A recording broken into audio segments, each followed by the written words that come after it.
I want to take you back to a flight I worked 3 years ago because this story explains everything you need to know about why solo travel changes as we age. It was a red eye from New York to London. The cabin lights were low, the hum of the engines steady. Most passengers folded into that half sleep you only get on overnight flights. In seat 12A was a gentleman I'll call Mr. Arthur. He was 74, traveling alone to visit his sister. He was polished, polite, and completely fine when he boarded. About 4 hours into the flight, during a routine walkthrough, something caught my eye. Everyone looked slumped on a red eye, but this was different. His skin had gone gray. I tried to wake him. No response. I shook his shoulder. Nothing. Training took over. Medical emergency. We laid him flat in the galley. He was alive, thankfully, but his pulse was weak and irregular. We needed information immediately. Was he diabetic? Did he have heart disease? Was he on blood thinners? We searched his pockets and found his phone. It was locked. Face ID wouldn't work because his eyes were closed. We tried guessing the passcode. For 90 agonizing minutes until we landed, we flew blind. We didn't know whether sugar would save him or harm him. Later, we learned he'd taken a sleeping pill that interacted badly with his blood pressure medication. He recovered quickly, but the terror of that silence, being unable to speak for yourself while surrounded by strangers, is the greatest risk for solo travelers over 70. It isn't crime or getting lost, it's silence. If you travel alone, there is no spouse to say what medication you take or what you're allergic to. Today, I'm going to show you how to break that silence so that even if you are unconscious, you are still in control. If we haven't met, welcome. My name is Mila. I've been a flight attendant for 15 years, flown millions of miles, and served thousands of seniors. I've seen extraordinary independence, and I've also seen vulnerability. Adventure doesn't disappear with age, but physical resilience changes, and that means preparation matters more than ever. That change in resilience is not a reason to stop traveling, and it is certainly not a reason to stay home. It is a reason to armor up. I am not here to scare you. I am here to give you the same industry knowledge that flight crews use to protect themselves and their families. I call myself a guardian of travel because I treat every senior passenger the way I would want a crew member to treat my own mother. I've seen women in their 80s hiking through the Alps and men in their 70s navigating Tokyo subways with confidence. I've also seen how quickly things can unravel when no one knows how to speak for you. By the end of this video, you will have a strategy that protects your health, your safety, and your confidence, starting with the exact solution to Mr. Arthur's problem. We live in a digital world, and everyone tells you to put your medical information in your phone. I'm telling you not to rely on that alone. Phones fail when you need them most. This brings us to the paper brain protocol. When a medical emergency happens on a plane, in a hotel, or on a tour bus, first responders focus on you, not your technology. Face recognition requires open eyes. Passcodes require consciousness. If you faint, have a stroke, or go into shock, your phone becomes useless. Doctors cannot wait hours to guess your medical history. If they give you contrast dye and your kidneys are compromised, they could cause permanent damage. If they give you blood thinners while you're already on them, the results can be catastrophic. They need answers immediately. I once had a passenger named Eleanor, 72, traveling solo to Rome. She had a mini stroke after landing and couldn't speak clearly, but she had prepared. In her front shirt pocket was a laminated card. Paramedics found it instantly. It listed her conditions, allergies, and neurologist's name. Because of that card, she bypassed delays and went straight to the stroke unit. That piece of paper protected her brain. You are going to create the same lifeline. Take a 3x5 index card and type, never handwrite, the following in large, clear font. Your full legal name and date of birth. A line that says traveling alone. A list of medical conditions. A list of medications with dosages. Allergies, written clearly. An emergency contact with full international phone code. On the back, add your health insurance policy number. Laminate it using a self-sealing sheet. Placement matters. Do not put it in your wallet. Wallets disappear. Do not bury it in a backpack. Backpacks get separated from bodies. It must be physically attached to you, in a front pocket or on a lanyard under your shirt. That card speaks for you when you cannot, and that alone can mean the difference between chaos and control when seconds matter most. That control becomes even more important when we talk about energy, pride, and the quiet mistakes people make because they don't want to feel old. This next point ruffles feathers every time, but it matters.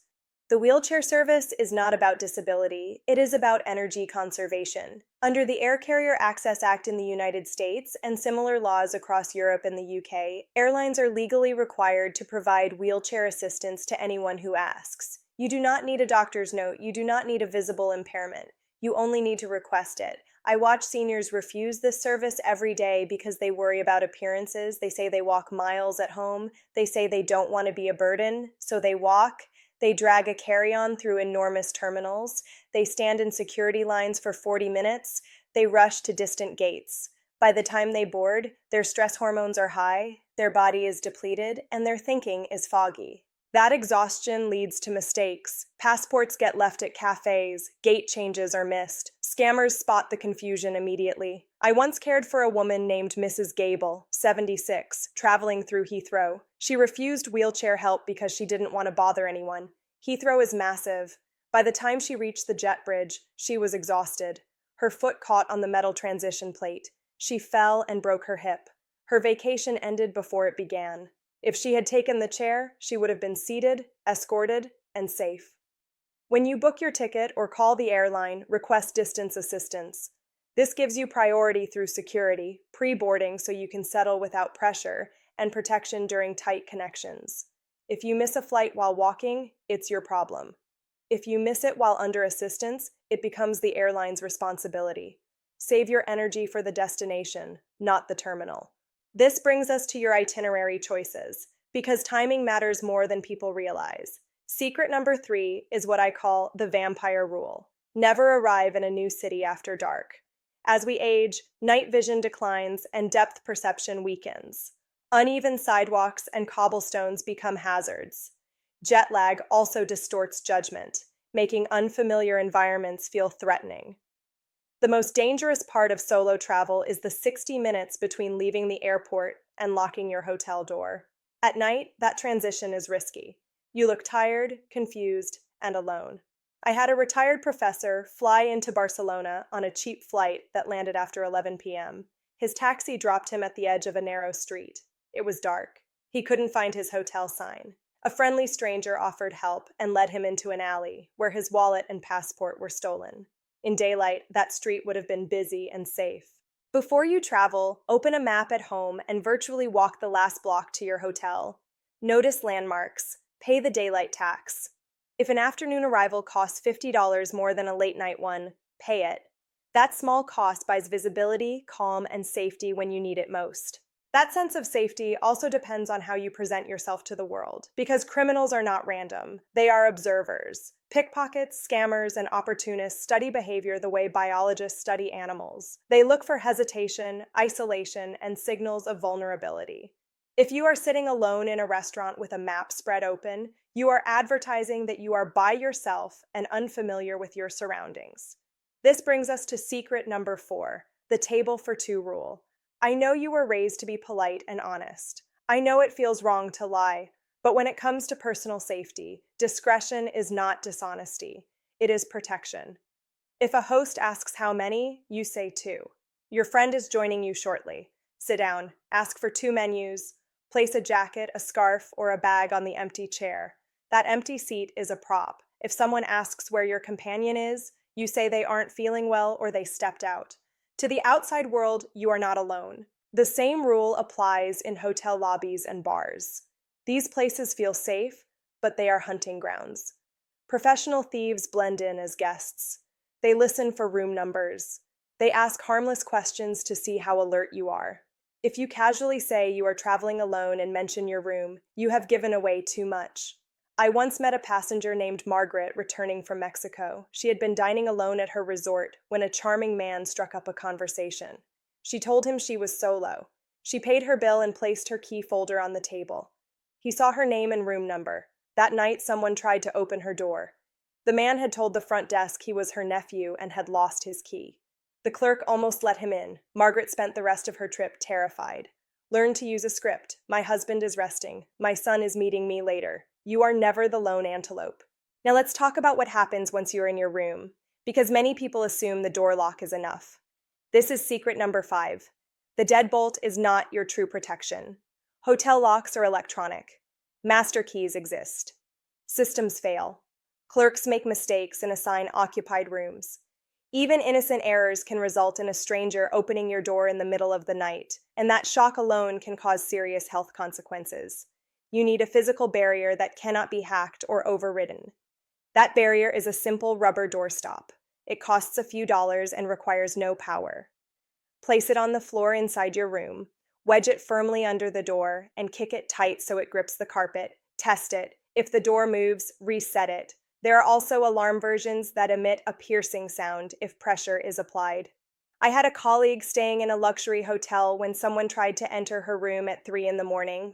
The door moved an inch, hit the wedge, and stopped. Whoever it was ran. She slept through it and only noticed the jammed stop in the morning. Pack the wedge inside your shoe so you don't forget it. That small tool turns a flimsy lock into a real barrier and lets you sleep without fear. Sleeping well is only possible when your loved ones know you are alive and accounted for, which brings us to secret number 6, the digital leash. I know the word sounds uncomfortable. Independence matters, especially after a lifetime of self-reliance. But tracking is not surveillance. It is proof of life. When you travel alone, if you fall on a trail, get confused in a foreign city, or fail to show up for breakfast, no one immediately knows something is wrong. Hotels can wait a full day before acting. That is far too long. You need a breadcrumb trail. I've seen tragic cases where experienced solo travelers went missing simply because no one knew where to look. Contrast that with my own father, 78, who shares his location with me. He once got lost driving in rural Italy. He panicked and called me. From thousands of miles away, I could see exactly where he was and guide him back to safety. Set a simple system. If you use an iPhone, share your location indefinitely with a trusted family member. If you use Android, enable location sharing for the duration of your trip. Add an extra layer with an AirTag or similar tracker.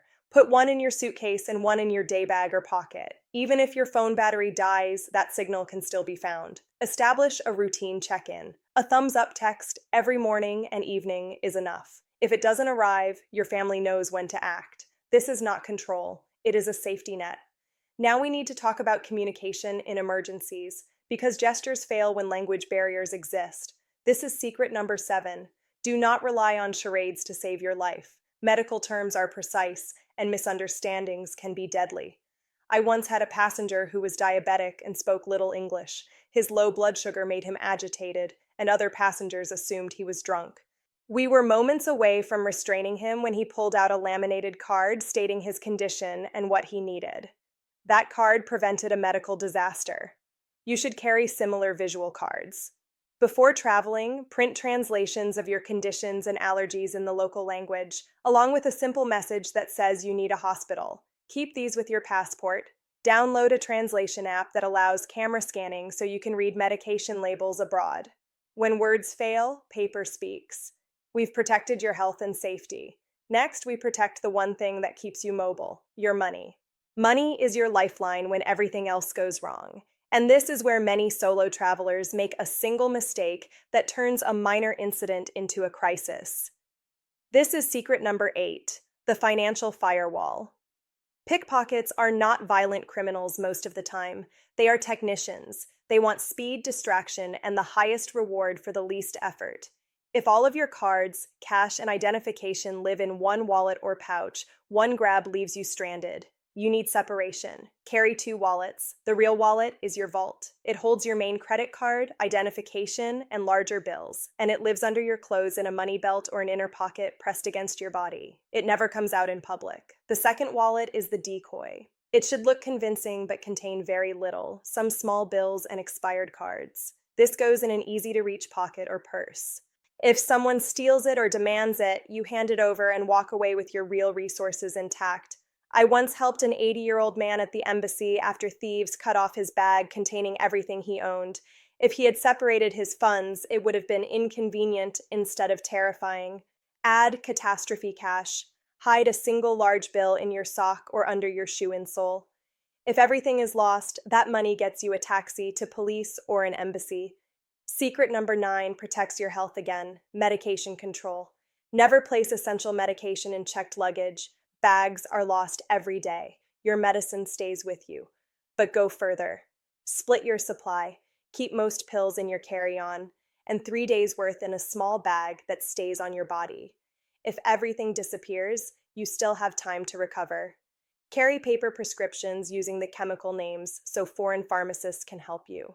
Finally, remember this. The world may feel louder and faster, and people may tell you staying home is safer. It is, but it is also smaller. You earned the right to see new places, taste new food, and wake up somewhere beautiful. Aging is not a weakness, it is experience. Solo travel is not recklessness, it is confidence with preparation. Go book the ticket, pack smart, protect yourself, and step into the world knowing you are ready. I'm Mila, and I'll see you out there.